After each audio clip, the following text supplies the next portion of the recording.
جیسے جیسے بچے بڑے ہوتے چلے جائیں گے، جب وہ ان چیزوں کو دیکھیں گے تو ان کے اندر بھی ان ذمہ داریوں کا شعور جو ہے پیدا ہوتا چلا جائے گا کہ ہم نے اس خاندان میں بچوں کی تربیت اسلامی نقطہ نظر سے کرنی ہے گیا ہے، تو باہر کی خرابیاں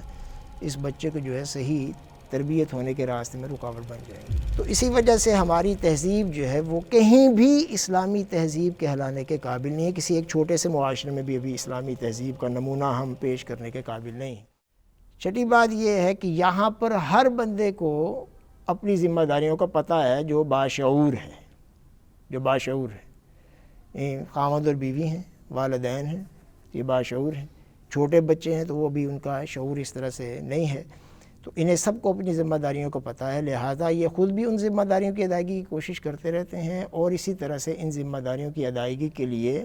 دوسروں کو بھی تیار کرنے کی کوشش کرتے رہتے ہیں۔ جیسے جیسے بچے بڑے ہوتے چلے جائیں گے، جب وہ ان چیزوں کو دیکھیں گے تو ان کے اندر بھی ان ذمہ داریوں کا شعور جو ہے پیدا ہوتا چلا جائے گا۔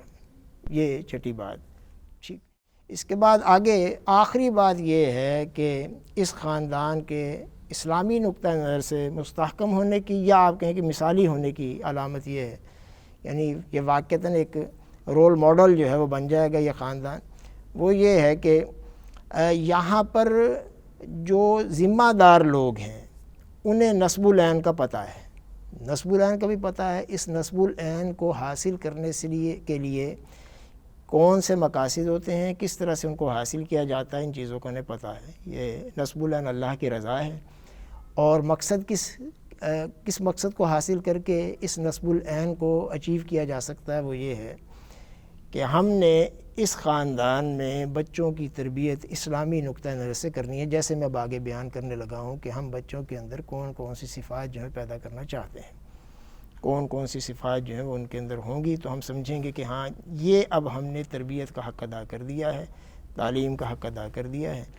تو یہ بچہ جو ہے ہم رب دیتے ہیں۔ اس کا امکان ہے اگر تو ساری چیزیں پوری کر دی گئیں، ساری شرائط پوری کر دی گئیں، تو باہر سے اگر فرض کریں ماحول جو ہے وہ کوئی معاون نہیں ہے اس تربیت میں، تو اس گھر میں وہ باہر کی جو وہ خرابیاں فرض کریں وہ لے کر آتا ہے گھر میں، تو اس کو کاؤنٹر کرنے کا، ان کو ختم کرنے کا یہاں پر گھر میں انتظام موجود ہوگا، اس کو کاؤنٹر کر دیں گے۔ لیکن اگر خدا نخواستہ ایسا نہیں ہے تو پھر باہر کی خرابیاں جو ہیں وہ اگر گھر میں ماحول قدرے بہتر بنا بھی دیا گیا ہے تو باہر کی خرابیاں اس بچے کو جو ہے صحیح تربیت ہونے کے راستے میں رکاوٹ بن جائیں گی۔ اچھا، اب بچہ جو ہے وہ اگر فرض کریں ایسا پورا ماحول بنا دیا گیا ہے تب بھی امکان موجود ہے، لیکن یہ بہت ہی کم ہے کہ اگر آپ نے سارا ماحول بنا دیا ویسا جیسا کہ آئیڈیل ہوتا ہے، تب بھی امکان تو ہے لیکن بہت کم ہے کہ وہ بچہ خراب ہو جائے گا۔ تو بعض اوقات انبیاء کے گھروں میں بھی آپ کو پتہ ہے، حضرت نوح علیہ السلام کا بیٹا بھی جو ہے وہ اسی طرح سے، پھر ہم نے دیکھا کہ بعض انبیاء کی بیویاں جو ہیں وہ اس طرح سے،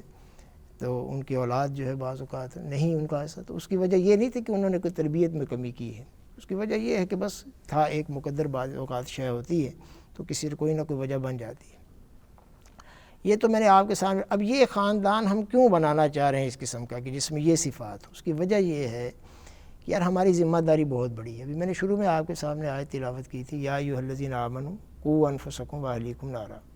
اے ایمان والو اپنے آپ کو اور اپنے اہل و عیال کو جہنم کی آگ سے بچاؤ، وقودھا الناس والحجارہ، اس کا ایندھن جو ہے وہ انسان اور پتھر ہوں گے، یعنی انسان بھی اس کا ایندھن ہوں گے۔ جب انسان جلیں گے، اللہ تعالیٰ اپنی پناہ میں رکھے، تو وہ بھی گویا کہ اس کے ایندھن کا کام کریں گے اور زیادہ اس کی حدت اور اس کی حرارت کو بڑھانے کا باعث بنیں گے جب وہ جلیں گے، تو اللہ تعالیٰ اپنی پناہ میں رکھے۔ پھر اس پر فرشتے بھی اللہ تعالیٰ نے ایسے مقرر کیے ہیں، علیہا ملائکۃ غلاظ شداد لا یعصون اللہ ما امرہم ویفعلون ما یؤمرون، جو بڑے تند خو ہیں، ان کے اندر نرمی نام والی شے ہی نہیں ہے، نرمی والا مادہ ان کے اندر اللہ نے رکھا ہی نہیں ہے۔ کتنا بھی سخت آدمی ہو نا، فرعون بھی ہو، نمرود بھی ہو، سخت ترین بندے بھی ہوں، تو کبھی نہ کبھی نرمی آ ہی جاتی ہے اور دل میں جو ہے وہ کوئی رقت پیدا ہو ہی جاتی ہے، لیکن ان کے اندر یہ شے اللہ نے رکھی ہی نہیں ہے تاکہ زیادہ سے زیادہ جو ہے وہ جہنمیوں کے لیے سزا کا باعث بن سکیں، ان کی تند خوئی بھی سزا کا باعث بن جائے، ان کا غصہ بھی جو ہے وہ سزا کا باعث بن جائے۔ تو ایسے فرشتے، اور وَيَفْعَلُونَ مَا يُؤْمَرُونَ، ایسا نہیں ہے کہ وہ اللہ کی کوئی نافرمانی کرتے ہوں، نہیں، وہ وہی کرتے ہیں جس کا انہیں حکم دیا جاتا ہے، وہ کبھی بھی اللہ تعالیٰ کی نافرمانی کا سوچ بھی نہیں سکتے، چاہے جائے کہ کوئی عمل میں آ جائے، وہ ایسا ہو ہی نہیں سکتا۔ تو ہم یہ کیوں کرنا چاہ رہے ہیں؟ تاکہ اچھی نسل تیار کی جا سکے، بچے اچھے کردار والے بنائے جا سکیں، ان کی تربیت اس انداز سے کی جائے کہ وہ اچھا کردار بن کر اسلام کی صحیح نمائندگی کے قابل ہو سکیں، اسلام کی صحیح ریپرزنٹیشن کر سکیں، جو اس وقت نہیں ہو پا رہی نا۔ ہمارے کردار ایسے نہیں ہیں، افراد کے اعتبار سے بھی ہمارے کردار ایسے نہیں ہیں، فرداً فرد اگر ہم دیکھیں گے کہ جو کسی کو دکھانے کے قابل ہوں کہ ہاں یار یہ ہے کہ جو، حالانکہ اللہ کے نبی نے تو فرمایا تھا نا صلی اللہ علیہ وسلم، آپ کے نبی، آپ کا فرمان یہ ہے کہ جب قیامت قریب ہوگی، یعنی قیامت کی نشانیوں میں سے نشانی ایک یہ مفہوم بیان کر رہا ہوں کہ قیامت کے قریب امانت داری تو ختم ہو جائے گی، اور اگر کسی امانت دار کے متعلق پوچھا جائے گا تو یہ کہہ دیا جائے گا ہاں فلاں جگہ پر ایک امانت دار آدمی رہتا ہے، فلاں جگہ پر، یعنی اس قدر فقدان ہو جائے گا امانت داری کا، دیانت داری کا فقدان ہو جائے گا۔ تو کوئی ایسی صورتحال اس وقت نظر آ رہی ہے، اعتماد جو ہے وہ اس کی شدید کمی نہیں ہے، بلکہ بد اعتمادی کی کیفیت جو ہے پیدا ہو چکی ہے۔ ہم چاہ رہے ہیں کہ یار ایسے نمونے معاشرے کے اندر آ جائیں کہ جنہیں آپ یہ کہتے ہوئے بالکل فخر کے ساتھ یا اعتماد کے ساتھ، فخر کیا لفظ ہے، اعتماد کے ساتھ کہہ سکیں کہ ہاں یار اگر آپ نے اسلام کو پڑھنا ہے تو اس بندے کے ساتھ 2-4 دن رہ لو، تمہیں پتہ چل جائے گا اسلام کیا ہے، اس کا اٹھنا بیٹھنا، چلنا پھرنا، بولنا چالنا، سونا جاگنا، کھانا پینا، ہر شے اسلام کے ساتھ مناسبت رکھنے والی، موافقت رکھنے والی، لوگوں کے ساتھ ڈیلنگ کرنا، یہ سارا اسلام کے ساتھ موافقت رکھنے والا ہو۔ اور ظاہر ہے کہ اسلام کوئی بھی غلط بات ہدایت کے طور پر نہیں کہتا، بلکہ ساری اس کی تعلیمات جو ہیں وہ اچھی ہیں، لہٰذا یہ جب واقعتاً جو اسلام کے مطابق عمل کرنے والا ہے لوگوں کے سامنے اس کے وہ آئے گا کردار، تو وہ اسلام کے ساتھ ایک محبت والا پہلو لوگوں کے لیے پیدا کرنے کا باعث بنے گا، اور اس کے ساتھ اسلام کے لیے جو اس کے لوگوں کے اندر کشش پیدا ہو جائے گی۔ اس وقت ایسا نہیں ہے، اس وقت تو مزاحمت زیادہ ہے، یعنی ہم اپنا کردار اگر لوگوں کے سامنے پیش کریں تو اس قابل نہیں ہے کہ بھئی جس کی وجہ سے کوئی اسلام کے لیے اپنے اندر کشش محسوس کرے۔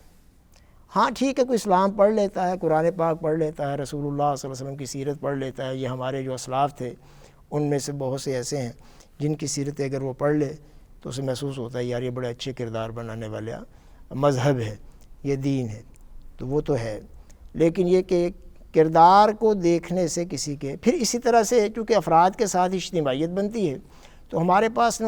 کوئی ایسا اجتماعی معاشرہ ہے جسے حقیقی نمائندگی کے طور پر پیش کیا جا سکے اسلام کی، ہمارے پاس کوئی ایسا معاشرہ نہیں ہے۔